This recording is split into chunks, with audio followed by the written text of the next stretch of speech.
Hello everybody, welcome back to my channel. My name is Sydney. If you're new here, welcome. Today is going to be episode 2 of what it feels like to be pregnant in my third trimester. Today we're doing weeks 35 and 36. I'm putting them together just because the symptoms are kind of the same, but nothing really happened at 35 weeks. And then 36 weeks is when everything started happening. So if I were to split the 35-week video, it literally would be boring. Like, comment, and subscribe to the channel just so you guys can stay up to date with what's going on with this pregnancy. And we're almost done. So we really did it. Jumping right into 35 weeks, it's not pain. The pressure that you feel in your pelvis, or the pressure that I felt in my pelvis a lot, like it was like if you had like stones in a bag just sitting on your pelvic bones. That's kind of what it feels like. It's not painful, but it's just a lot of pressure. And it usually happens to me when I'm walking a lot or doing some form of exercise.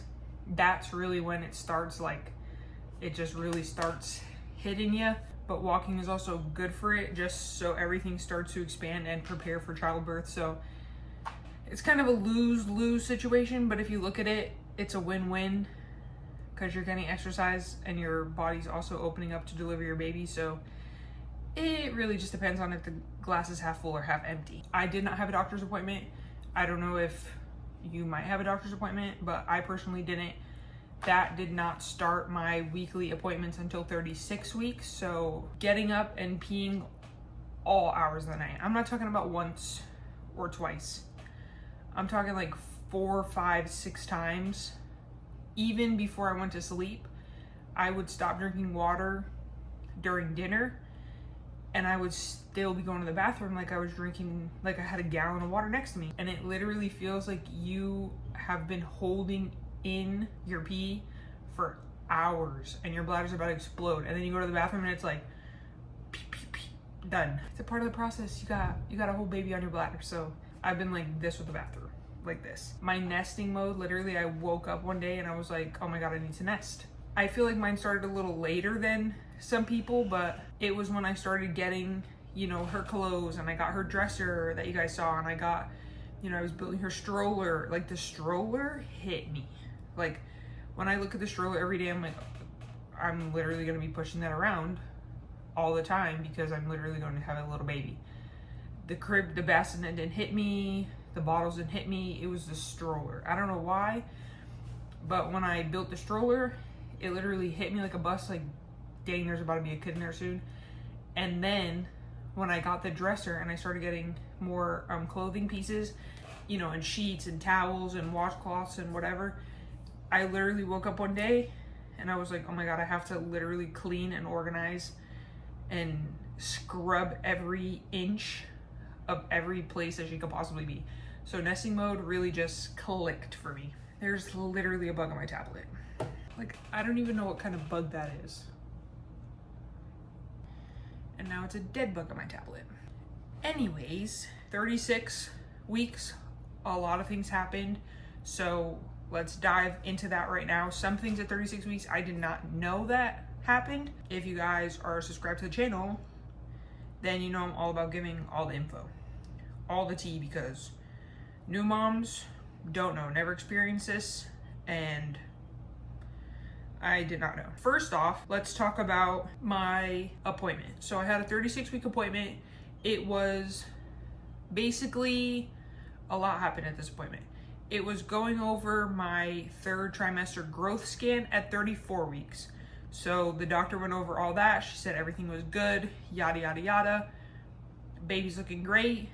I'm doing great, glad to hear. Also, I had to get a GBS test, which GBS is group B strep. You have to get undressed from bottoms down, and then basically it's an examination.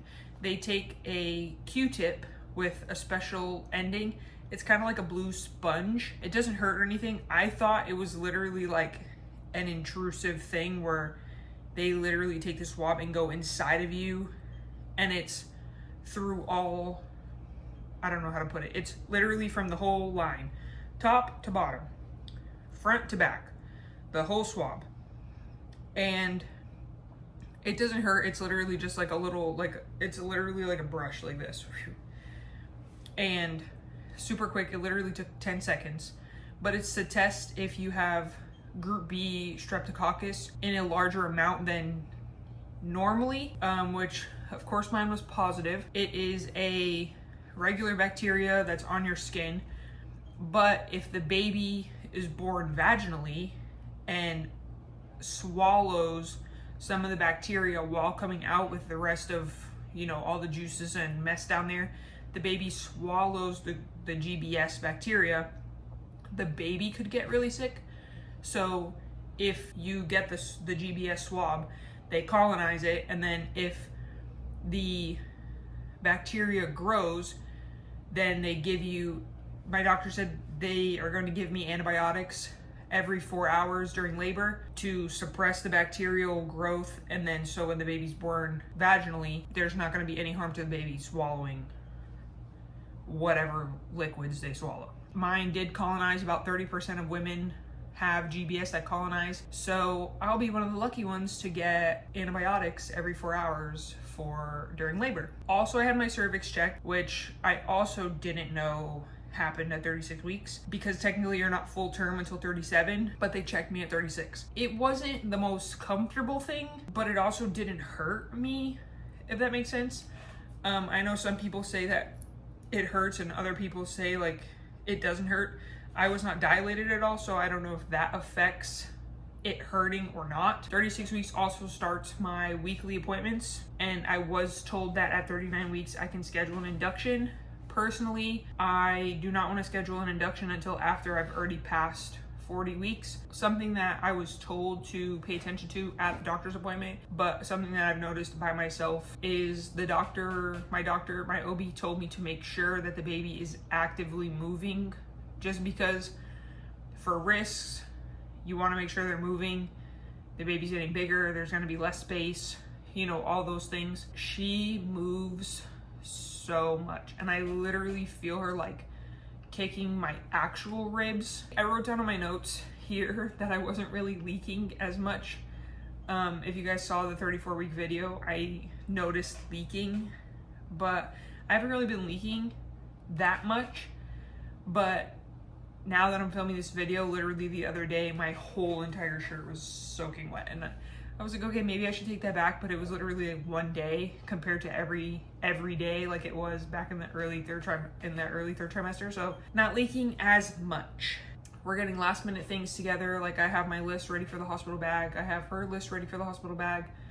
My husband's literally bringing a shirt and shorts and boxers and socks. So basic. 35 weeks, 36 weeks, checked off the list, done and out the window with them. I hope that these weekly breakdowns are kind of showing you guys how rapidly things start to change at the end. First trimester, I pretty much was throwing up the whole entire time. Didn't want to eat. Second trimester, I was like a vacuum. Third trimester, I'm like, food sometimes, not really. But at the end, things really start changing, and you really got to stop the procrastination and just start getting things done. Because when they come, they gonna come, and you can't stop them from coming. As always, like, comment, drop down your experiences or anything that you want to know, or something that didn't happen to you, did happen to you, whatever you got, I would love to know. And subscribe for more content, because I'm posting content every single week, and we're sitting and waiting for the baby to come. Thank you guys so much for watching, and I will see you in the next video.